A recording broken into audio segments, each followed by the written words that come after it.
this is not actually a fight, it's an exhibition. Okay. So we're gonna do it again, and hopefully we're gonna entertain the people. Manny, by chance, did you see what Floyd said? I think he's saying that he feels it's an exhibition and not a real fight. Is that what he's feeling? But he signed a real fight. So it's for sure. Yes, the contract that we signed is a real. I think the story of Pacquiao Floyd is really the same story as always. Is today the day Floyd Mayweather loses in the ring? Beat him.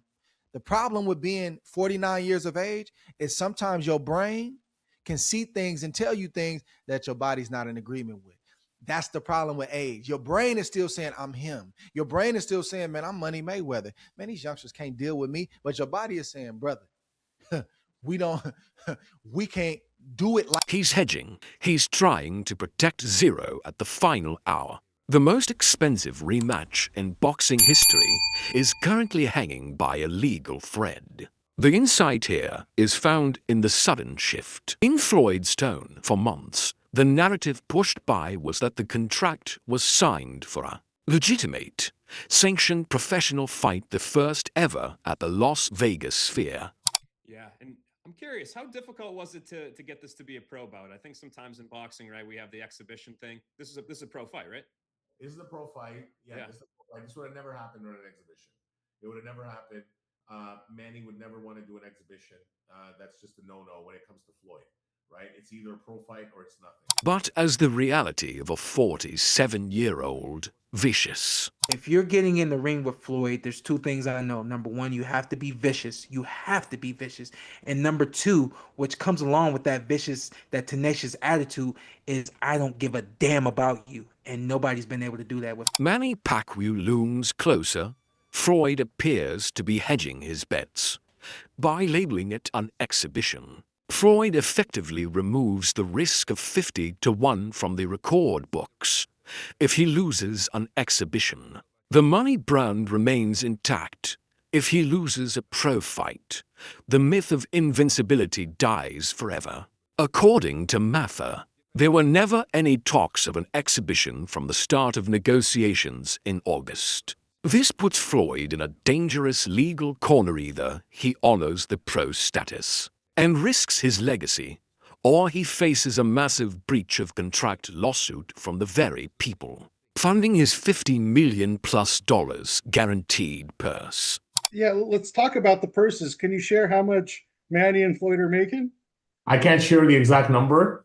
But let's just say if you know what they're worth and they know what they're worth and they know the numbers they've done before. So if the numbers didn't make sense for either of them, they wouldn't have signed on the dotted line and we wouldn't be where we are today.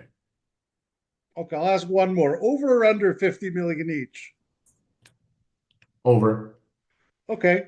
That's a good benchmark to work with. The psychological trigger for this sabotage may be Manny Pacquiao's recent activity. While Floyd has been focused on postponed exhibitions with Mike Tyson and Mike Zambides, Manny is actually behaving like a professional prize fighter.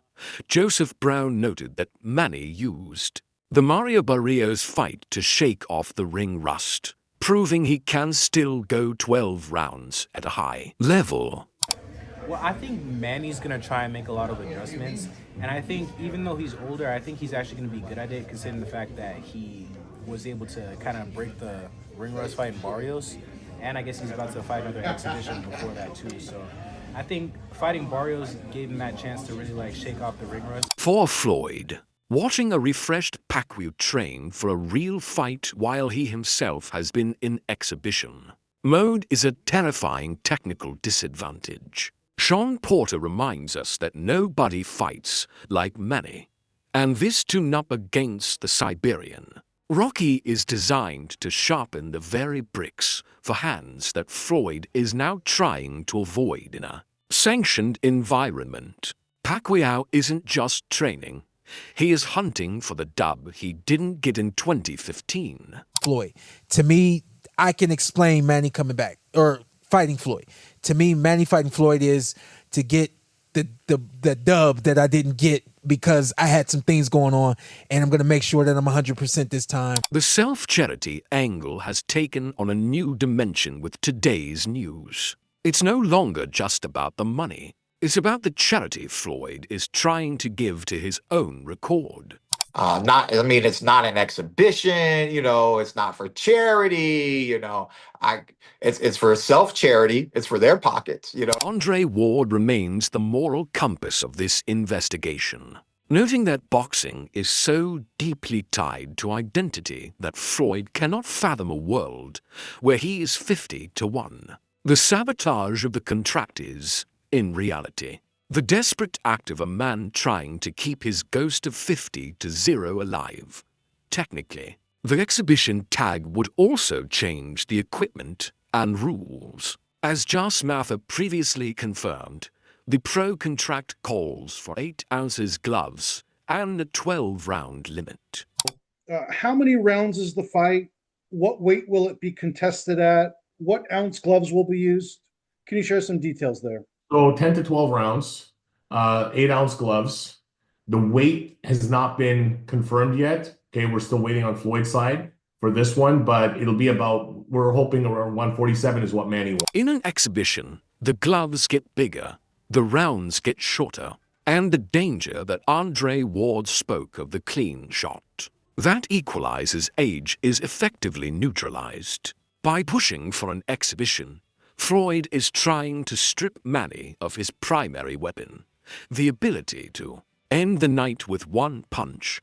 Paulie Malignaggi once claimed that Manny looked like he had no legs. I think Barrios, Pacquiao looked that sharp against Barrios. I just think Barrios is fairly a subpar champion.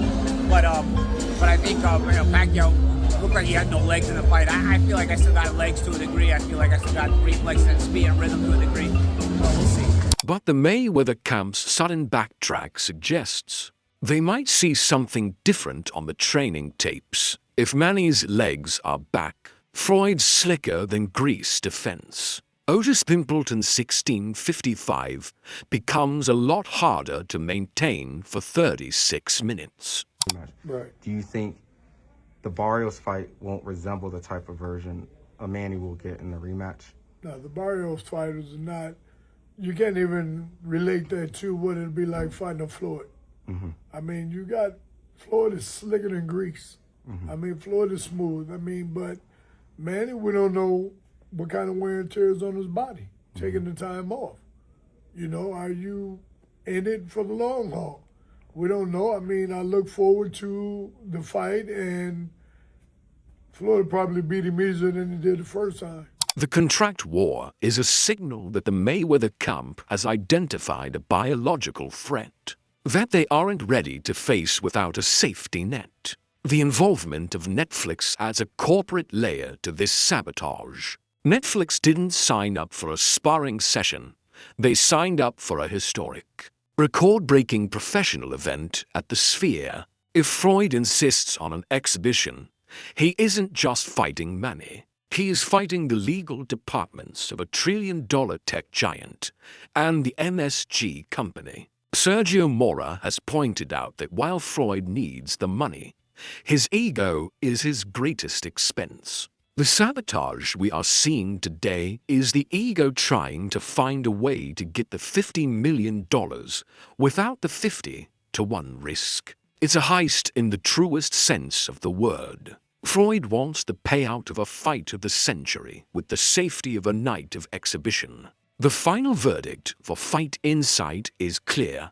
Floyd Mayweather is currently fighting 2 battles. One is against Manny Pacquiao, and the other is against the reality of his own mortality. By sabotaging the 50-0 narrative, he is admitting that the 0 is no longer a guarantee, it's a liability. On September 19th, we will either see the greatest professional rematch in history or the most expensive self-charity exhibition ever televised.